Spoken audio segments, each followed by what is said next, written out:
আসসালামু আলাইকুম দর্শক বন্ধুরা, আবারও নতুন একটা ভিডিও নিয়ে আমি হাজির হয়েছি। তো আজকের ভিডিও গুরুত্বপূর্ণ, না দেখলে বুঝবেন না। এই যে গাছটা আমার হাতে দেখছেন, এটা গুলঞ্চ, আমরা কবিরাজি মতে বলি গুলঞ্চ, আবার কেউ বলে ঘড়াংসা, যেখানে যে ভাষা। তা যাই হোক, এই গাছটা কি কাজে লাগে আমাদের, আপনারা তো জানেন যে গাছটা দেখে চিনতে পেরেছেন যে গুলঞ্চ আর ঘড়াংসা কি কাজ করে, আমাদের একই গাছ।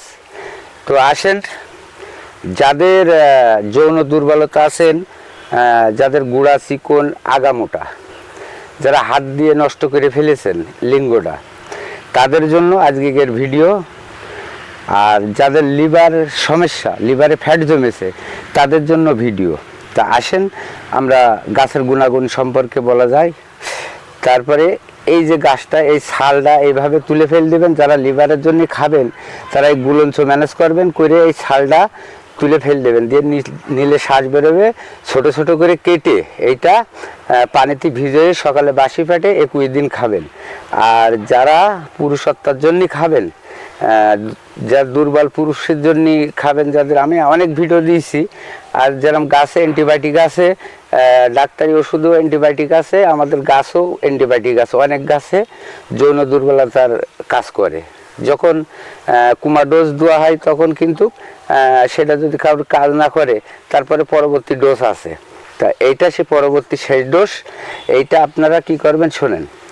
এবার যাদের হচ্ছে কিনে যৌন দুর্বলতা, গুড়া চিকন আগা মোটা, তাদের জন্য এই যে ছালটা তুলে ফেল দিবেন, দিয়ে ছোট ছোট করে কাটবেন। এই যে ছোট ছোট করে এই লটটা কাটবেন, কেটে রোদে দিয়ে শুকাবেন।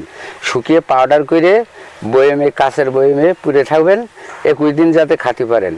1 চামচ 4 চামচের পাউডার মধুর সাথে মিশিয়ে, 1 নম্বর মধু লাগবে, 1 নম্বর মধুর সাথে মিশিয়ে সকালে বাসি পেটে ওইটা খাবেন।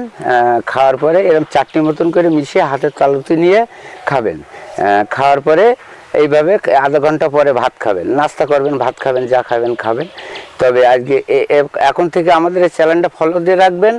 আমাদের এই চ্যানেলে সঠিক গাছ তুলে ধরা হয়, আর আমি গাছ নিয়ে রিসার্চ করি। আমি সেই জাহাঙ্গীর কবিরাজ। তা আমাদের চ্যানেলটা ফলো দিয়ে রাখবেন সবসময়ের জন্য। আর একটা করে লাইক দিয়ে একটু শেয়ার করে দেবেন। তা ভালো থাকেন, সুস্থ থাকেন। আজকের এই পর্যন্তই। আল্লাহ হাফেজ।